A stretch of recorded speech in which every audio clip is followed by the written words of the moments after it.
VIC Fellowship, and VIC stands for Vaccine Information Coalition. You're listening to Progressive Radio Network, the most listened to commercial-free and truth radio program in the world. My name is Renee, and the title of our show is What in the Cell is Going On? We are on every Monday at 2 p.m. Eastern, which can be accessed live on prn.fm or later on the front page of our vacinfo.org website. Today, our guest is Jeremy R. Hammond. He's an independent journalist, political analyst, author, writing coach, and published and editor of the Foreign Policy Journal. Welcome, Jeremy. Thank you. I just watched your first video ever, and the one you just did last month for the Vaccine Choice Canada. And yeah, I never even knew of you other than Base Camp, Robert F. Kennedy's Child Health Defense. I saw you post a couple times, but other than that, we're just being introduced now. So, I'm excited about that. Great. Yes, and I noticed you wrote an amazing book. I was just on your website, and I will be taking time to listen to other videos. I noticed you just posted a new one since the one that I watched with the Vaccine Choice Canada, and I'm very excited about that, as well as your book on the 5 horrifying facts about the FDA vaccine approval process. So enough of me talking. Why don't you just introduce to our audience what you do, who you are, and how you're exposing or being a voice for the voiceless, as I like to say. Sure. Well, I'm just doing independent journalism. I'm just fed up with the lies and the deceptions we're told. So essentially what I do is I kind of specialize in exposing state propaganda that's designed to manufacture consent for dangerous, harmful government policies.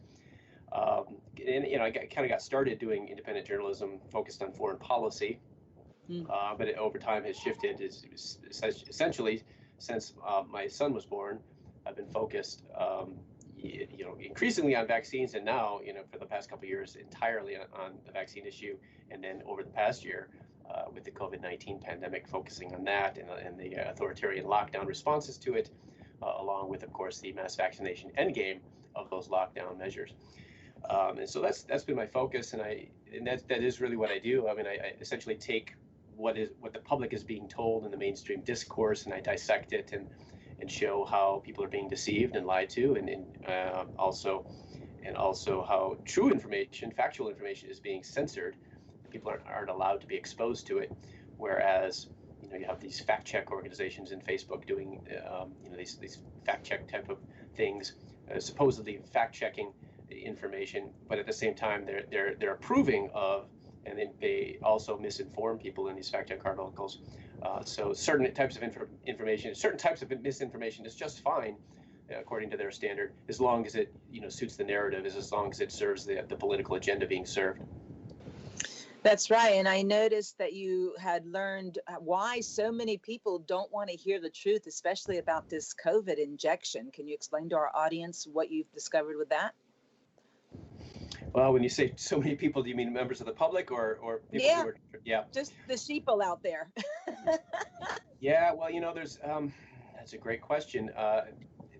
My answer is this: it has to do with what I call the vaccine religion, which is a subsect of what I call the state religion, and I'm borrowing state religion, a term from Noam Chomsky, who, incidentally, when I use the phrase manufacturing consent, I'm also borrowing that from Noam Chomsky and Edward Herman, who in turn were borrowing it from Edward Lippmann in their book, Manufacturing Consent, the Political Economy of the Mass Media. And it really has to do with this. There's this belief among most members of the public, this faith in government, this faith that the government is taking care of us, and we can trust the government, and we can trust the CDC, we can trust the FDA. And historical examples like such as the lies that we were told about the Iraq War, and how the government just consistently, routinely lies to us all the time, and this idea that we're supposed to just trust the government, and then we have the media, the same thing. The Iraq War is a great example of how the media served that role, served that function of manufacturing consent.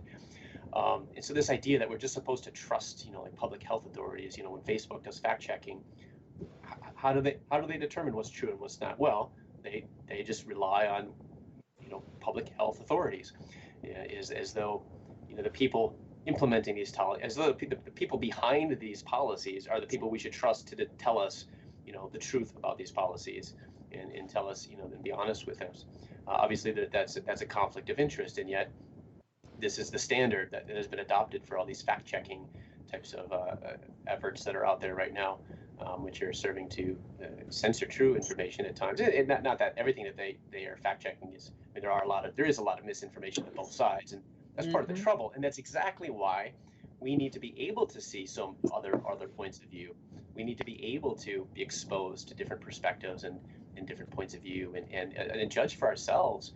I mean, they're treating us like we're stupid, and we can't figure things out for ourselves and understand for ourselves what's true.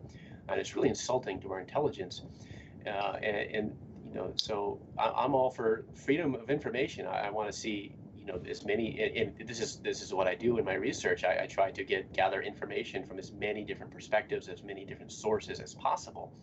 And then, of course, you're going to find conflicting information. And so that's kind of what I'm skilled at in terms of my research and my writing, is being able to kind of synthesize the information in a way that reconciles the contradictions. And so the truth kind of emerges, and you're able to make sense of things by doing this kind of synthesis of data analysis, if you will, informational analysis.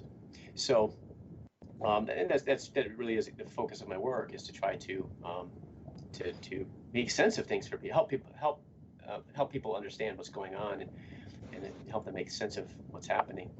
And this is a skill I think that all of us, not just journalists, should have, but every single news consumer should have these types of skills. And so I don't want to just kind of give people information and give my own perspectives and things, but really kind of walk people through my own thought process in my articles, so that they can kind of help train news consumers to be able to kind of do these things on their own, and have the same types of skills in terms of resource analysis and types of things like this, or source analysis, and judging whether a source is credible, or and I often get asked, that brings me to this, I often get asked, well, what sources can we trust? And my answer is always none of them. Right. There's no one source, there's no source that I can name that you can, just trust, to provide 100% accurate information, because nobody does, myself included. I make mistakes, and when people point them out to me, I go back and fix them, and acknowledge my errors. So, we're all fallible. And yes, the idea that there's just certain infallible, sources out there, like the WHO or the CDC, and whatever they say, whatever they declare is absolute truth. I mean, this is nonsense. And the fact that the fact checkers are treating us like, like children who need to be, I know, not exposed to all kinds of information. I think the key is what you are, an independent journalist. So that means you have no powers above you, correct? That can shut you up, that can stop you from reporting? Precisely. I don't have anyone to answer to when I'm doing my writing. I'm not being paid any. Occasionally I do freelance work, and as you may know, I'm a collaborator with Children's Health Defense. But for the most part, nobody pays me any salary, wage, commission, fee. My work is entirely funded through readers who just, they appreciate what I do, and they value my work, and they donate to keep me going. So I have no one to answer to, and so and that's huge. Yeah.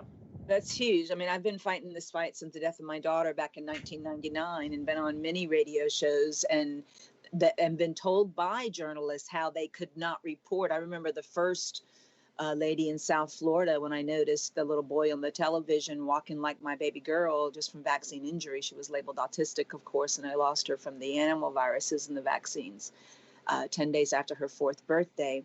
But anyway, when I spoke to the reporter who had interviewed this little boy I saw on TV that was walking, had the same gait as my daughter, she told me, she said, I couldn't report all the things I found about what the hepatitis B vaccine was doing to children. And so having that independent status, you said on the video that I watched that you went to Taiwan, was it?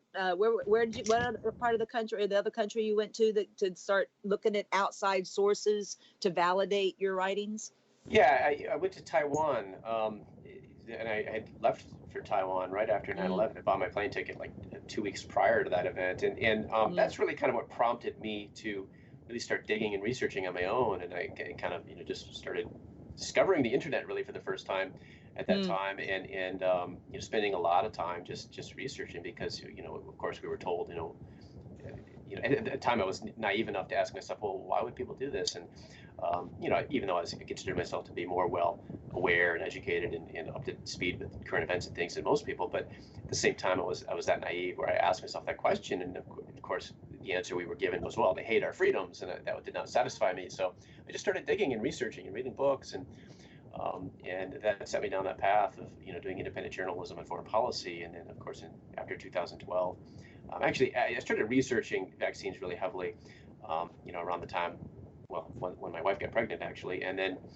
it took me a few years of like really deep diving into the literature before I actually started publishing anything about it, because of obviously there's a lot of intimidation in terms of speaking out about this issue, and I just wanted to make sure that I had enough of a knowledge base before I even started to be able to comment intelligently and make sure that everything I'm saying was very well referenced and sourced. And Huge.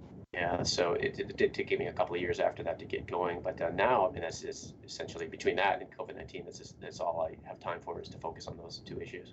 Well, thank you so much, and I so wish you were around 20 years ago, because I was the victim of all victims, and I'm surprised to hear that in other countries everything's not censored like it is here. Mm-hmm.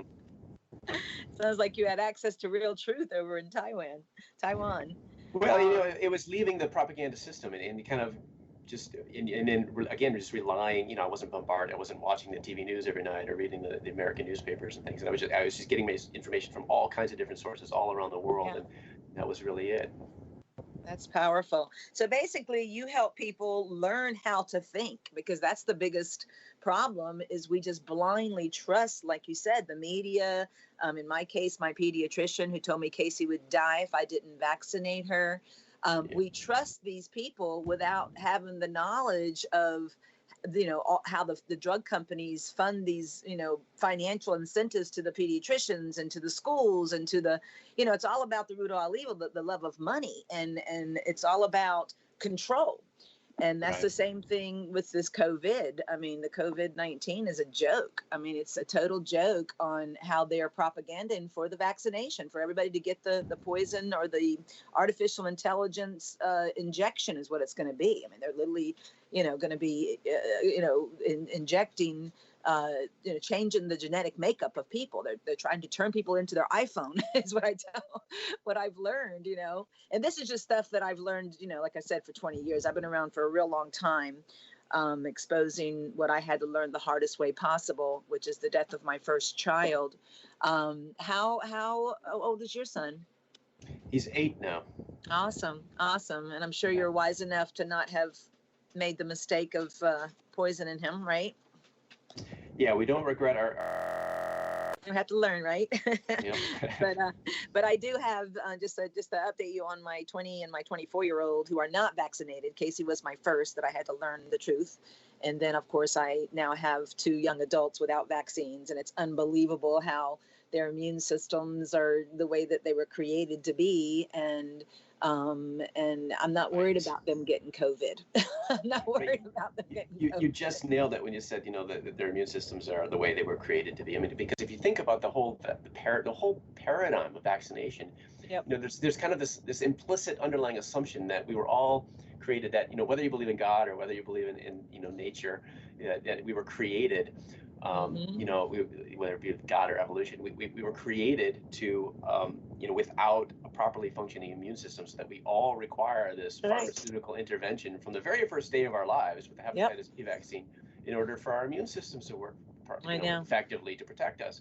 I mean, this is nonsense. And it's a bloodborne pathogen. It only can be transferred through IV drug use, sexual activity, or blood transfusion. And they're giving it to newborn babies before they leave the hospital. Right, an aluminum-containing vaccine.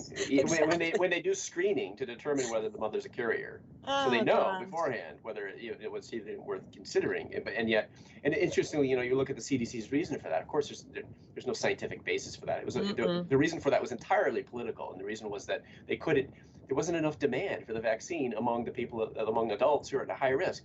Exactly. And so they said, well, we have to solve this problem of low vaccine uptake. We're not achieving our vaccination rate political goal here. So we're just going to vaccinate all infants at birth, and that'll solve that problem. And that is literally the rationale for the hepatitis B vaccine at birth. I mean, it's so, it's outrageous. It's outrageous.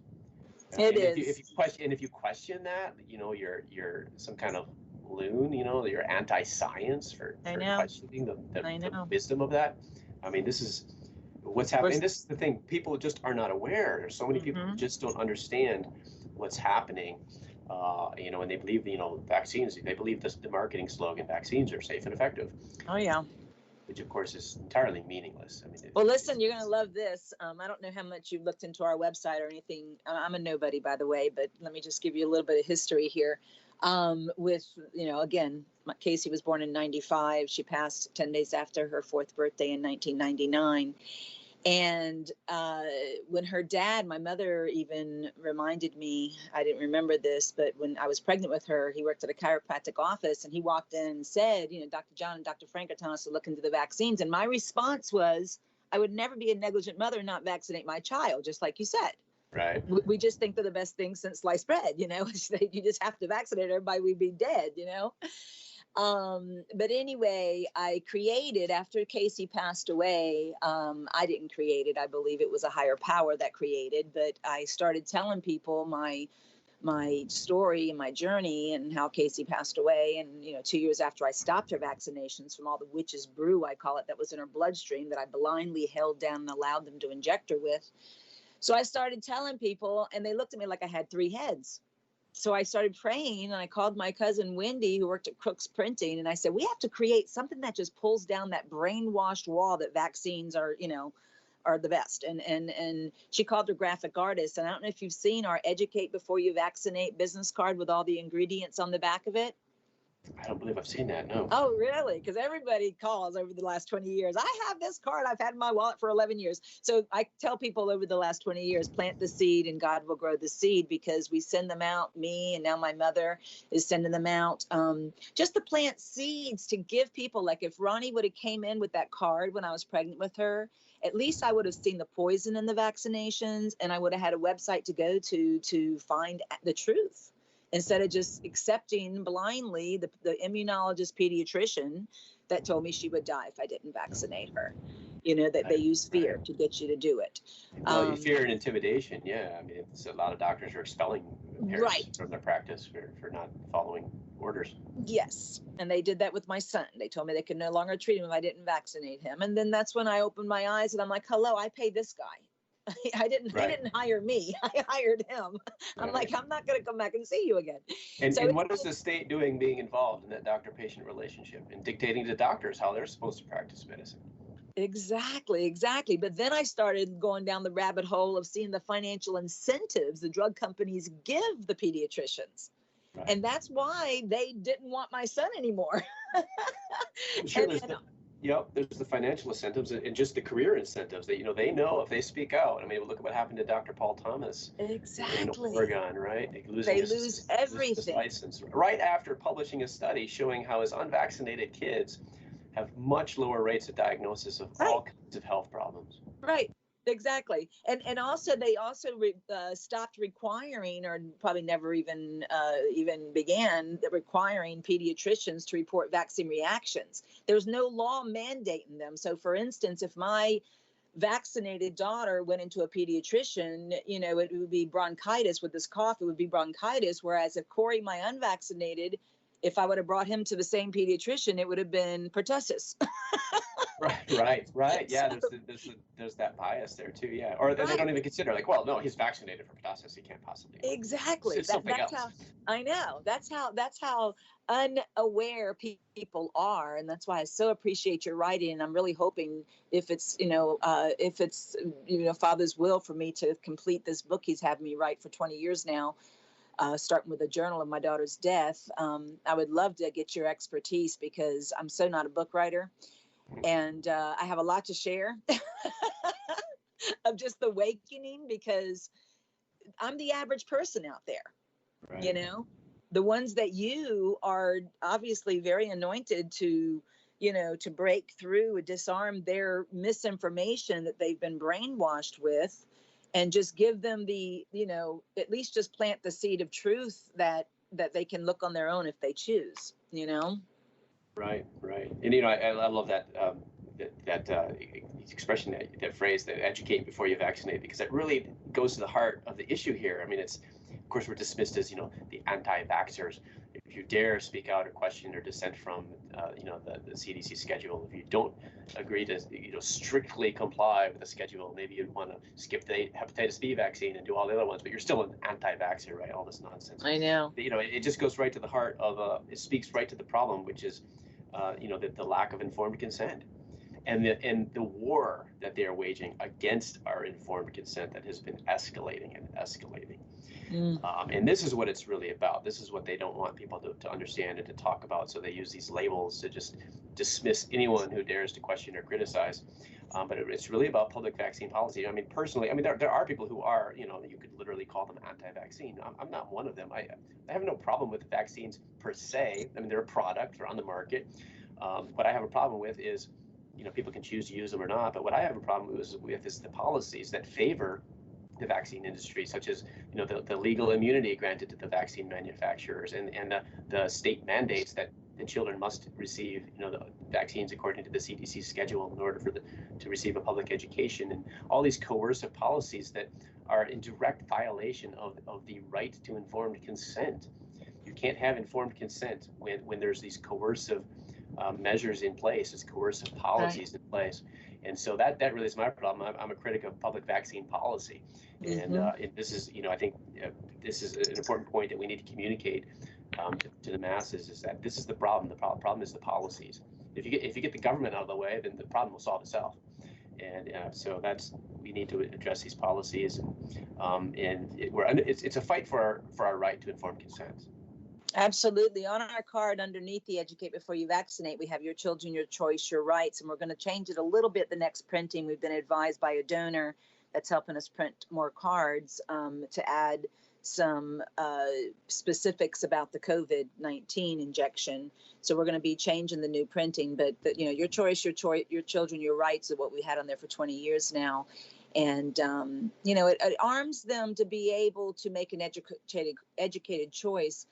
Because everything, Jeremy, that we've been told about the vaccinations, and I'm sure you will if you don't already know, everything is a lie. Everything. They say that they eradicated diseases. I show the charts in my presentation. I started publicly speaking shortly after Casey passed away, and speaking the truth with love. The first slide is her picture.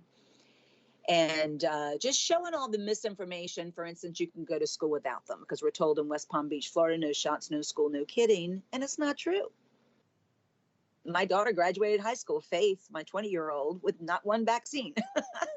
I mean, it's simply not true. We're told they eradicated diseases like polio and pertussis and all that. But I also show from Neil Z. Miller's books, Vaccines, Are They Safe and Effective, or something like that. The diseases were coming down because of better sanitation and nutrition way before the introduction of the vaccination. Yeah, that's something that's acknowledged in pediatrics, for example, the AAP's journal. In 2000 or 2001 paper, a good quote from that, they acknowledged that 90% of the decline in infectious disease mortality occurred in the first half of the 20th century, before vaccines could possibly help to explain it. Exactly. And I was even stopped in my presentation one time and by a nurse, and she said, hold on, we see these same charts in medical school, but only from where they introduced the vaccine down. Right. Yeah. They show when the vaccine came in, and then they show the decline after that and say, oh, look, this is a causal relationship. So it's misinformation. Yeah, right. Exactly. And precisely the type of misinformation they accuse us of. Exactly.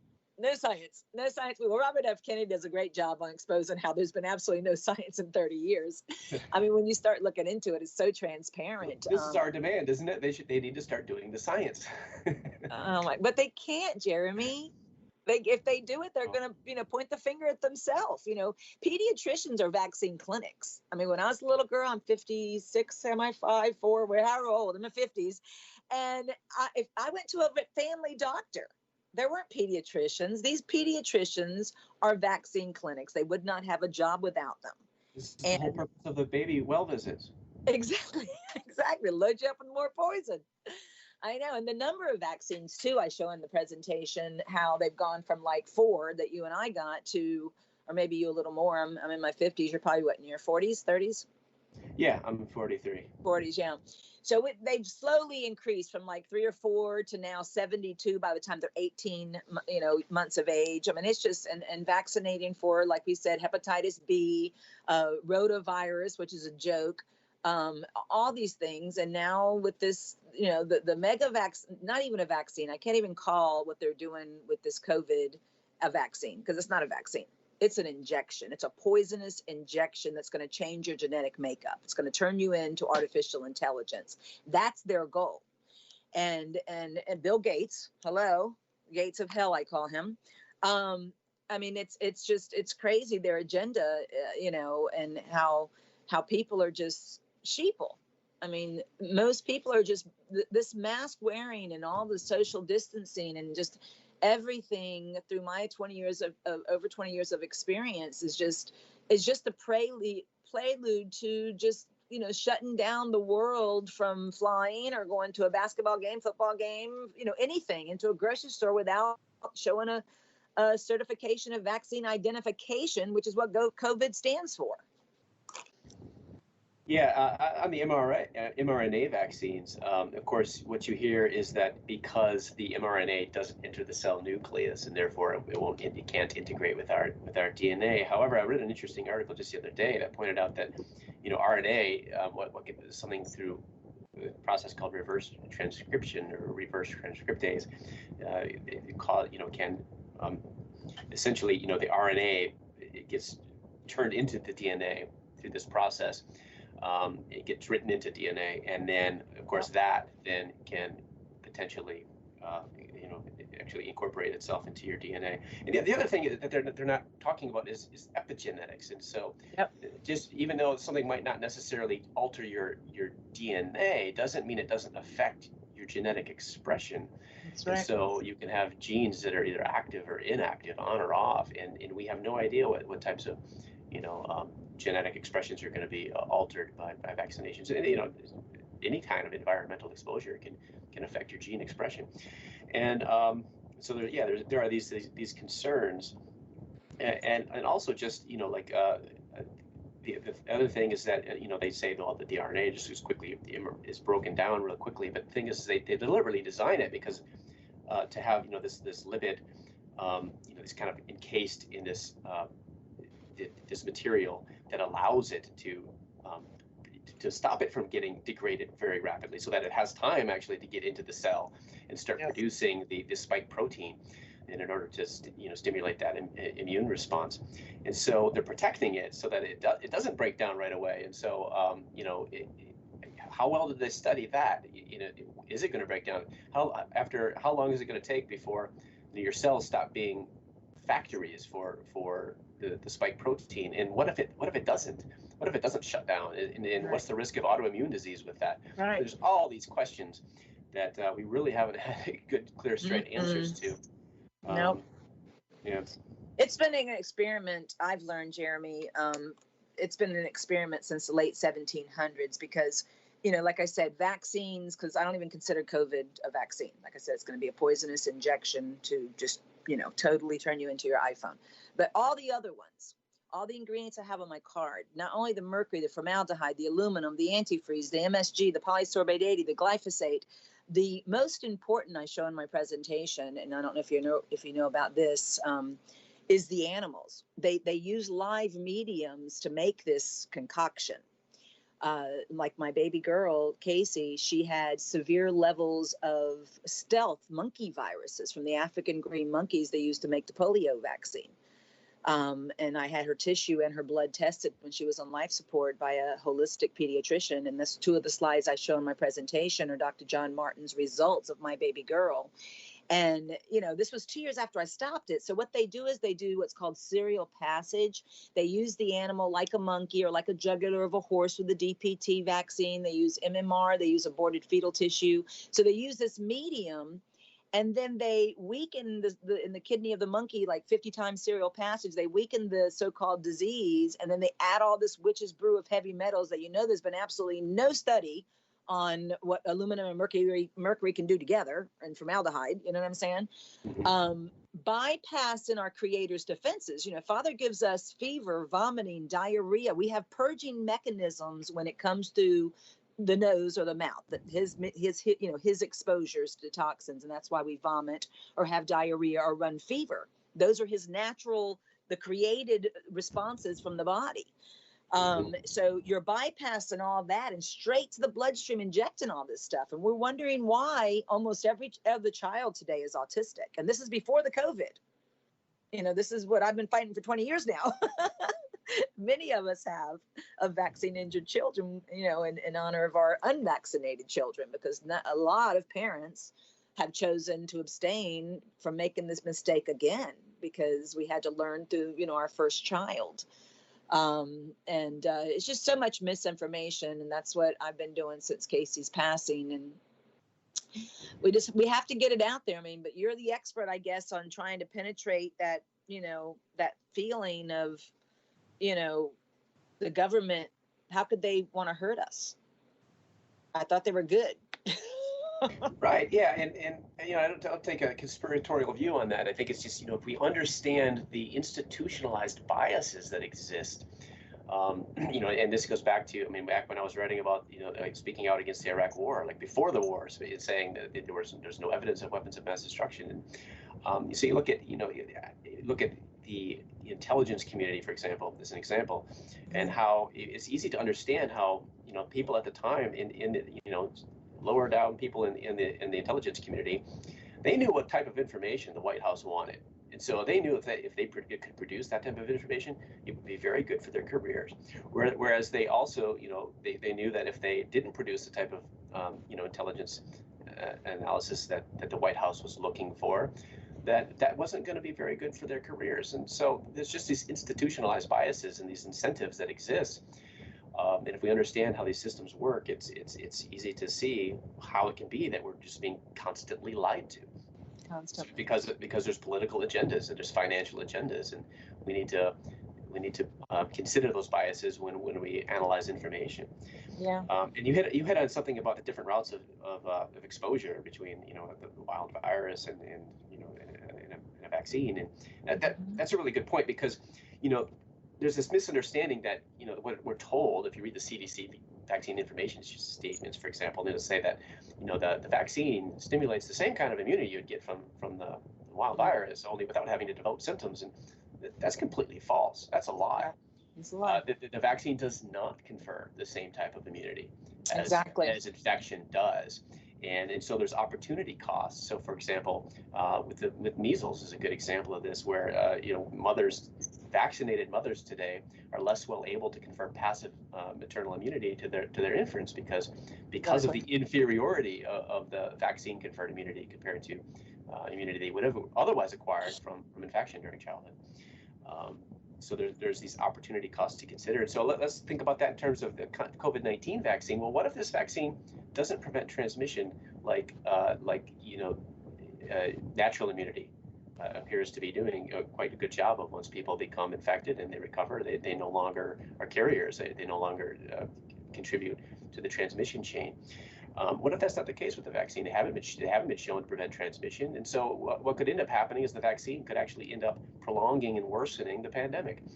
And that's just looking at one possible opportunity cost.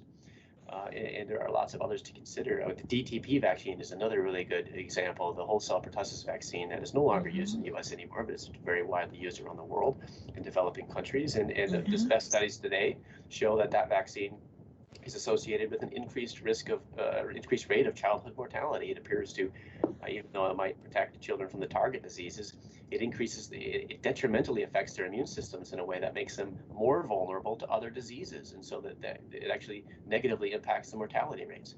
So this is an opportunity cost. That yes, being exposed to pathogens can be dangerous for some people in some circumstances. Measles is a good example. Again, in the developing world, malnutrition is predominant reason why. I mean, there's other factors, but nutrition is a very big one of why does have such a high death rate in the developing countries. But in developed countries like the U.S., in the U.S. before the vaccine, the mortality rate was 1 in 10,000. The infection fatality rate 1 in 10,000. And they have lifetime immunity. And they had lifetime immunity, and that's exactly what protected infants, because there was this maternal passive immunity. Exactly. And so the infants were protected, elderly people were protected. Right. And so there was this kind of, there was a natural herd immunity. That didn't mean that the disease wasn't transmitting, but the children who are at very low risk from measles were the ones, it constrained the age of infection to school-age children, which protected those at highest risk. And that is a form of natural herd immunity. Right. You want your children to get chickenpox. When my children were young, I was wanting them to get exposed to it, because then they have permanent lifetime immunity, and they're not deadly diseases unless you have a compromised immune system. And that goes back to Antoine Béchamp versus Louis Pasteur's research, where Louis Pasteur's, where the drug companies saw money, dollar signs behind germs cause disease. And then they came out with antibiotics, came out with vaccinations, but nobody tells you that on his deathbed, he says, Antoine Béchamp was right. It's the cellular terrain. It's the strength of your immune system. If you have an unvaccinated, strong, created, immune system, you can fight off these things. And that's why I'm not worried about my unvaccinated children getting COVID, because COVID is just, the ones that are even dying. And I know you have that in your article that I was reading, how the statistics are a joke. They're totally, people that have a car accident died of COVID. I mean, it's manipulated numbers that people are just, even when I walked into a post office and everybody had masks on, because I have not and will not wear a face diaper, because it's just a part of the whole, the whole propaganda. But anyway, as I'm standing in the post office, I'm just telling people, stop watching the news. They're lying. They're bought and paid for by the drug companies. Every other commercial's a drug. I mean, wake up, people. How can you not see this? It just blows my mind. Right. Yeah. Speaking of chickenpox, I did have chickenpox as a child, but that doesn't. But unfortunately, even though it's true, like you said, that typically in the pre-vaccine era, that would mean that you have lifelong immunity, and I may still have lifelong immunity just from that childhood exposure. However, it does wane over time, and so another factor to consider is the loss of natural boosting effect from the fact that if it wasn't for mass vaccination, we would be re-exposed on occasion, which would be a natural boosting effect. And so because of this loss, even for people who did experience chickenpox as children, there's now an increased risk of shingles, because they're not getting that natural, what's called exogenous boosting, because of mass vaccination. So now they're at greater risk of getting shingles. And so what's the government's solution to that? Do they reconsider the foolishness of their varicella vaccine policy? No, they just added the shingles vaccine. Shingles vaccine. Right. So it's mass insanity, and so they create these cycles of disease, and also the benefits of natural immunity. I mean, there's benefits. I mean, there's numerous studies, for example, showing that infection during childhood infections are associated with reduced risk of numerous other illnesses. In fact, measles measles is such a good example of this. Again, like for example, a reduced risk of cardiovascular disease, reduced risk of various types of cancers. Right. That's right. Hodgkin's lymphoma and non-Hodgkin's lymphoma, various types of tumors, reduced risk of Parkinson's disease. One study I read. I mean, they have these what's called non-specific effects of vaccines. There's a term in the literature called non-specific effects that vaccines can have in DTP. The mortality, increase in mortality, childhood mortality is an example of that. But there's also beneficial. What we can adopt that same term for infection. And say that there's beneficial non-specific effects of infection. They really do have an effect. I mean, essentially, we require these immune challenges as children in order for our immune system to develop, as you say, properly.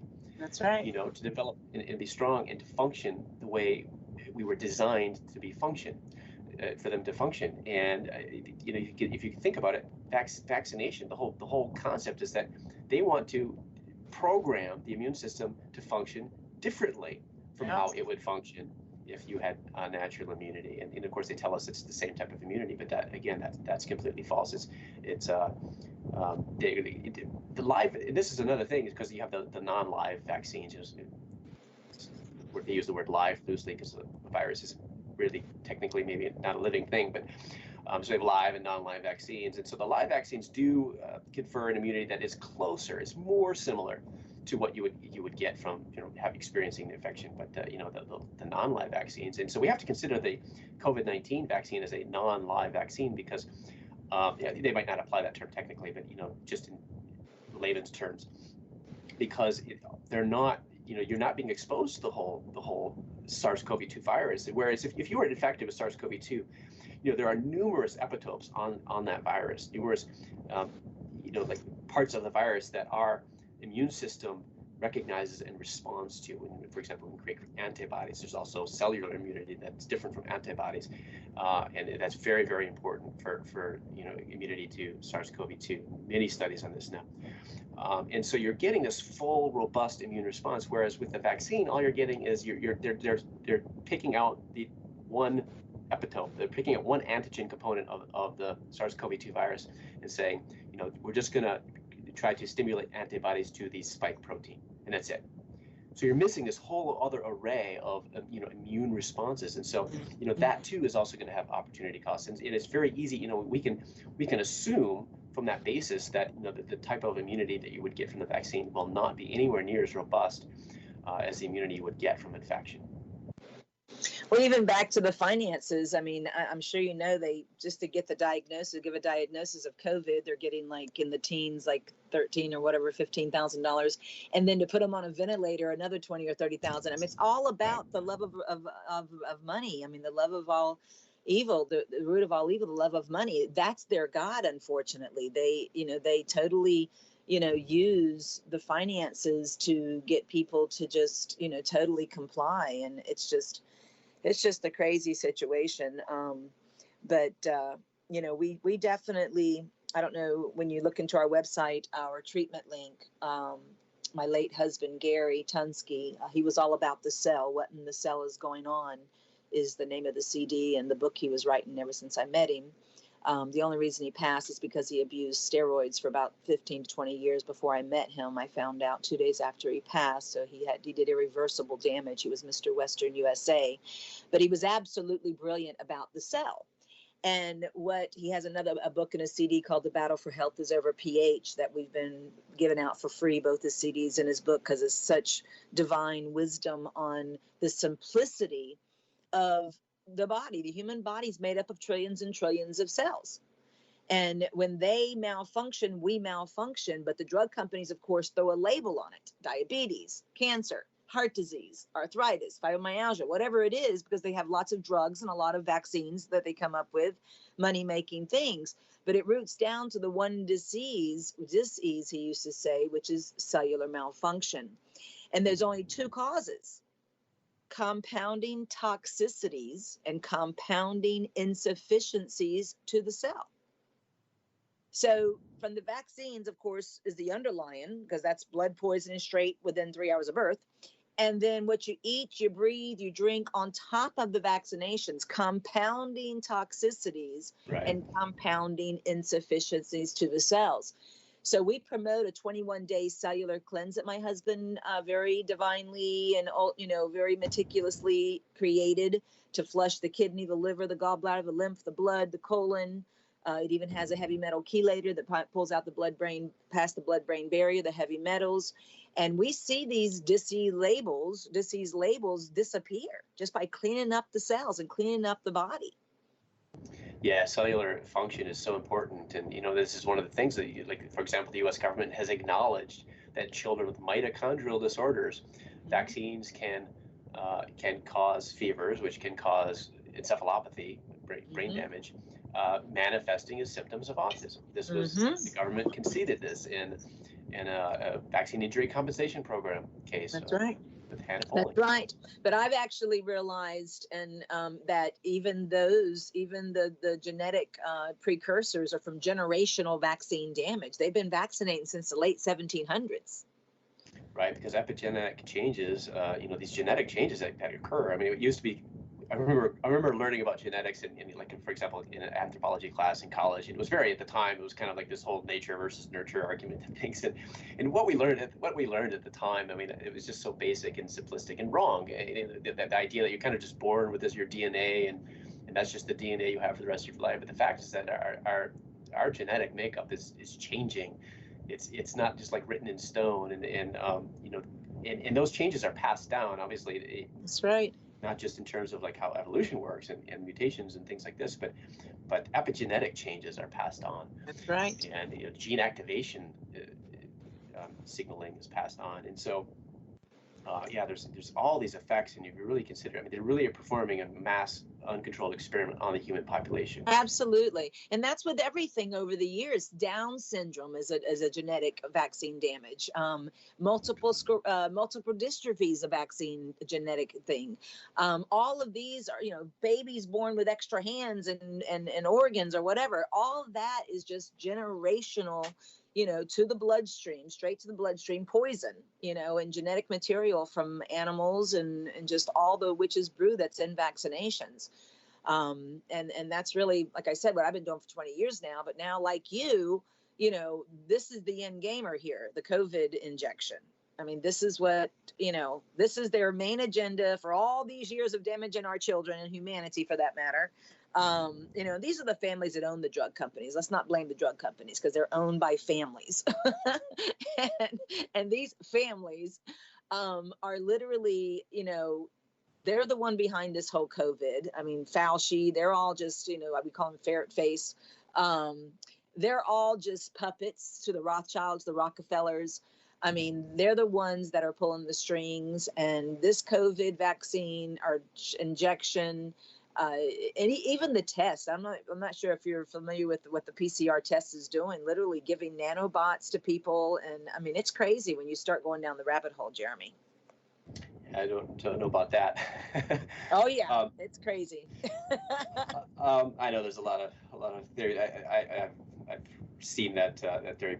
I don't subscribe to that one, but yeah, you know, you get to this question of, you know, the vaccine and the safety, and you know, another thing that we get, you know, talking about the potential risks. What about fertility? Does it have an effect on fertility? Absolutely. Of course, that's not studied, and of course, same with any of the vaccines that are licensed. That's right. Which that's another piece of misinformation, is that this vaccine is not licensed. It is not FDA approved, and I keep seeing the media and in like state officials and things say that this is an approved vaccine. For example, the state of Michigan says that this vaccine was approved the same way as all the other licensed vaccines. You know, and they list, like, you know, measles and all the other ones. Well, that's completely false.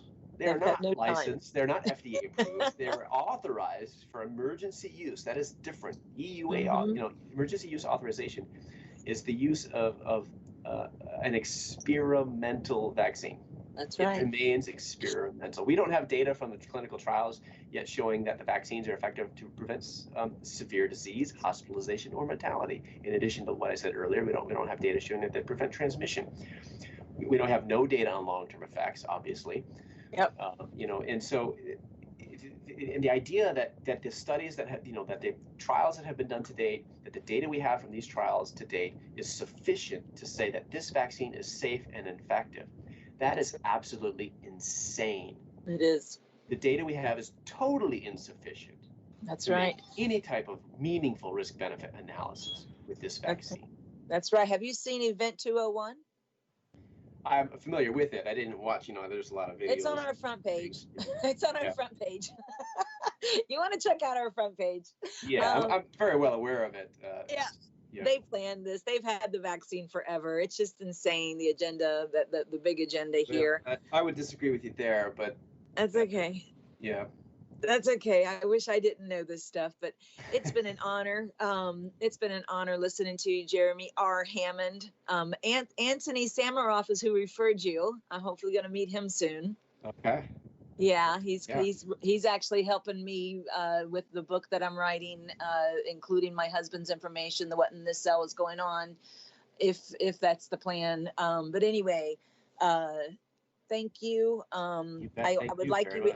Yeah, we have a couple more minutes. So if you want to give people your website, and this will be recorded to be downloaded for anyone you want to share it with. And I thank you for not being a victim with your child, but speaking truth and being a voice for the voiceless. Well, I have to thank all the parents who came before me who have been speaking out, and, you know, just making me aware of of the problems and the concerns. And if it wasn't for parents like you who came before me and speaking out and telling your stories, I may never have even been awakened to what was happening. And so, I thank everyone who came before me and helped me make a more informed choice. And so, yeah, people can find me at jeremyrhammond.com. So my middle initial in there. And you go ahead and just sign up for my newsletter. It's the best way to keep in touch and stay up to date with my work. And you can also download that free report you mentioned at the beginning, 5 horrifying facts about the FDA vaccine approval process. Very relevant for what's happening now with these warp speed vaccines. Yes. And so again, jeremyrhammond.com. Thank you. Thank you for being a guest, and thank you for being obedient. Thank you very much for the opportunity. Yes, and I'm going to keep dissecting your website and your videos, sir. God bless Excellent. you. Thank you. You're listening to Vic Fellowship, and our shows can be accessed on the front page of our vacinfo.org website on the belly of a little boy flexing his muscles. We're on every Monday at 2 p.m. Eastern. Our contact number is 800-939-8227. We thank Progressive Radio Network for allowing us to give you this uncompromised truth, and Yah bless.